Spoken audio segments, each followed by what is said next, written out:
Oh, back at the BC. Oh, so a little shopping list I need to make here. From what I've seen so far, there are a few little things that need to be fixed. Or let me rephrase that. There are a few things I want to fix. The BC actually runs. I could use it as is, but some of these things annoy me. Right off the bat on the face, this and this and this need to go and get rearranged. This is kind of sad. This has actually been chopped into there. The only saving grace is somebody repurposed the knob. Probably this knob. I one of the two. This is the local, or the BFO oscillator on-off switch, and it looks like what happened, I'm guessing, is this has kind of a rotary switch, and it looks like it went to hell, so somebody just kludged a little toggle switch. And some of the BCs actually have a toggle switch over here. They kind of move them around a little bit. So that needs to go. And over here, what this little jack is so you can get the IF from the BC out to the real world. The IF on these is not 455. So you could, actually it's like 9, I wanted to just say 910, I'm just guessing. So you could use that as a handy dandy little converter to do with as you please. So that's on the face. On the inside,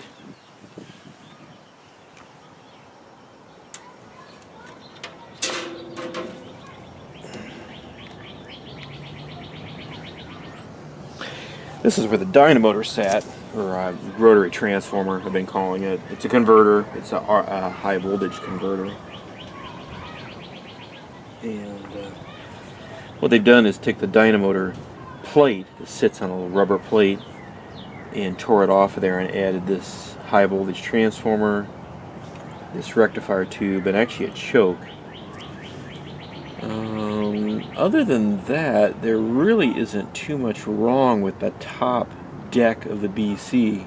So I've been pretty lucky. I've peeked into these little compartments. Excuse me.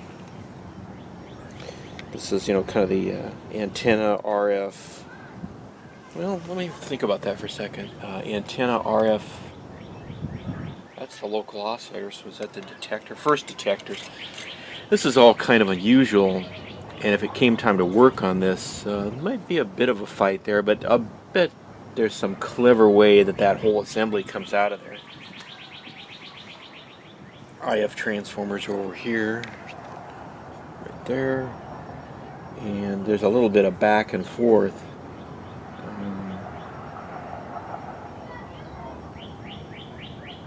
And actually there are 3 IF cans here.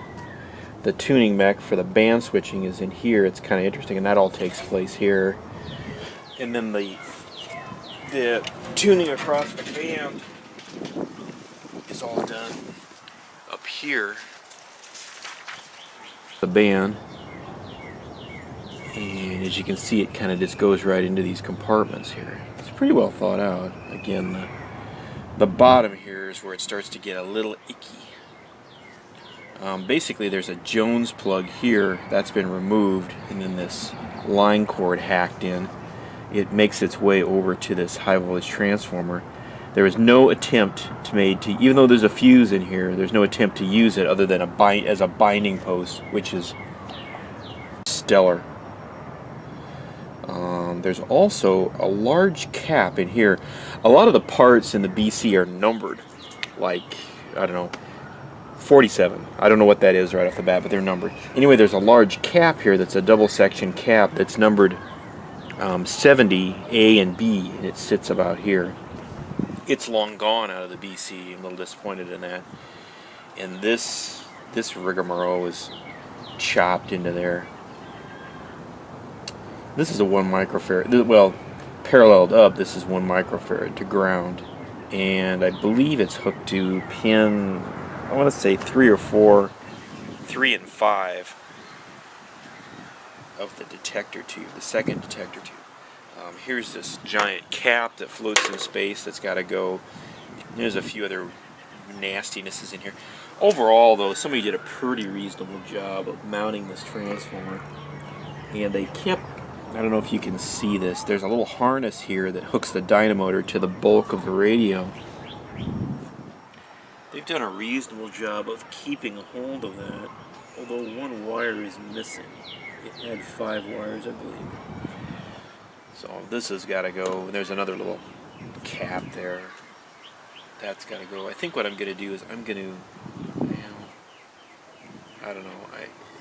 I'm torn between tearing all that off and getting rid of it and leaving it alone and giving. I think what I might do is unhook this chassis, take this out, and give it a good looking over, and then wire this back up so at least I can have a fuse in this little monster.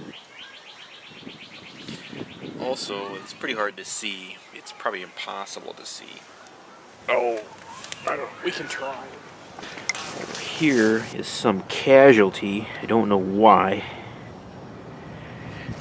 This cap, it's like a feed-through cap, is loose, and right there is where its mounting would have been. There's just a screw that goes in there. I think that'll be a simple fix to put that back.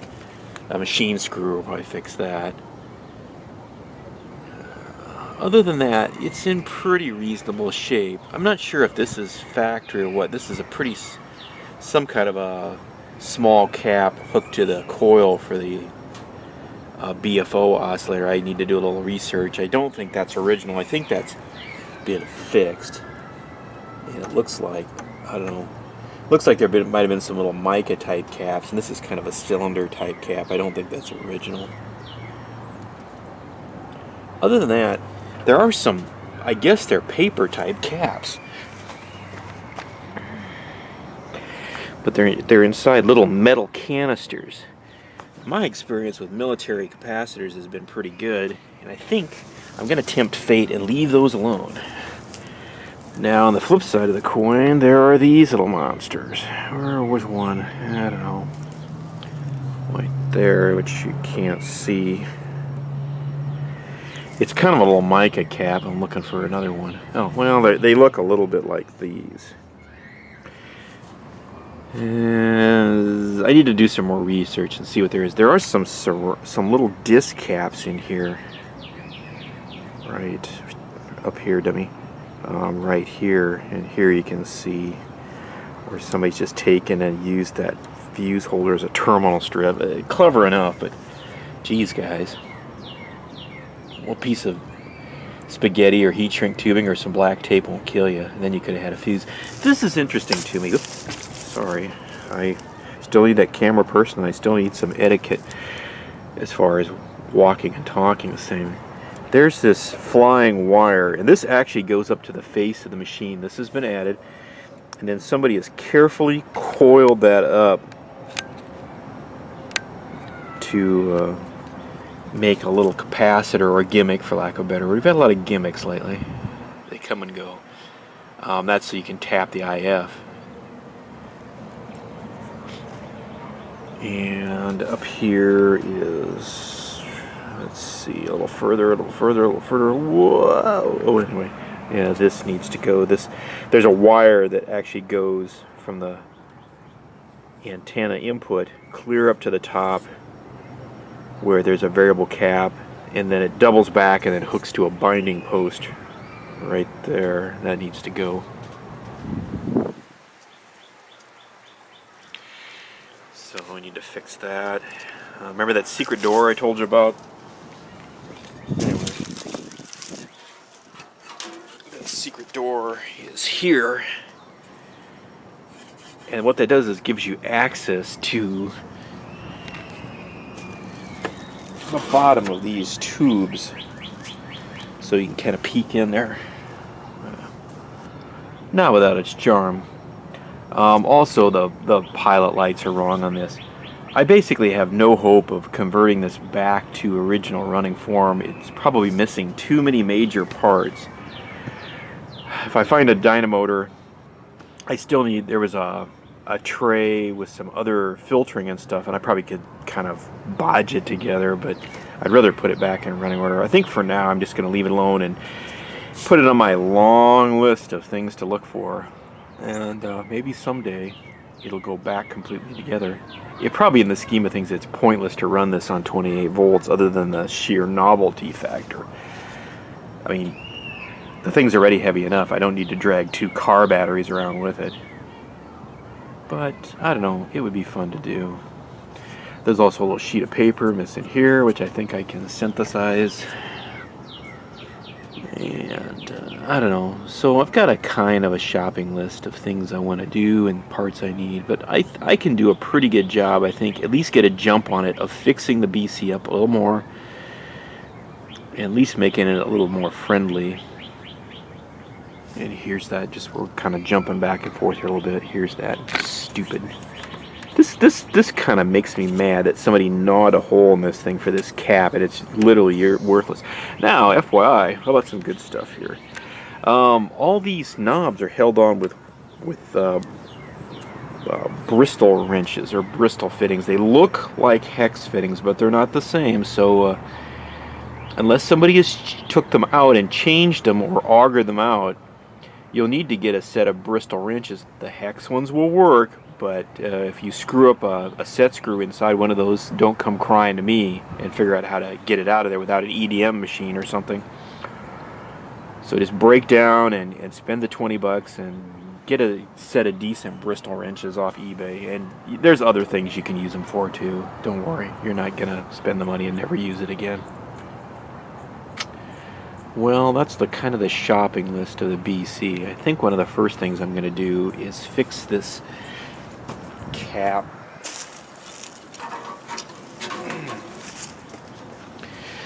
Actually, I'm going to probably pull a fasty. I think I'm going to fix this cap, and I'm going to get this wire out of here. It would be fun to play with, but it just, I don't know, it annoys me. And I'm going to get rid of that tuning cap too, and then I can at least move the knob over to something useful. I need to do a little research and find out what I got to do to find one of those the BFO oscillator switches. It's a double pole, double throw switch, but it's some kind of a rotary switch. Probably what really needs to happen is I need to find a BC as a donor. And that's probably few and far between. What usually happens on those type of projects is I can never find one that's a donor machine that's a total wreck and has the parts I want, and I'm just going to steal those. There's usually enough there that I wish it would run, and then I end up rebuilding it too. And since these are a little few and far between, I don't think I'm going to do a lot of good. So I guess I'm going to make the best of the situation. So we'll get rid of this little annoyance first. I'm not sure exactly what I'm going to do about it. I'm not sure where that cap came from, and it's mounted by 1 foot. Oh, I bet I know what happened. I bet that screw here got stolen from that cap. What do you think? Yes, no, maybe. Feel free to comment. You know, you went to all the trouble to join up, to join the channel, and you know, nobody's going to bite your head off if you say hi or say I don't understand something or have some words of wisdom. I don't know everything by a long shot. It looks like I do, but no. I learn new stuff every day. So anyway, as always, have a groovy day. Take it easy.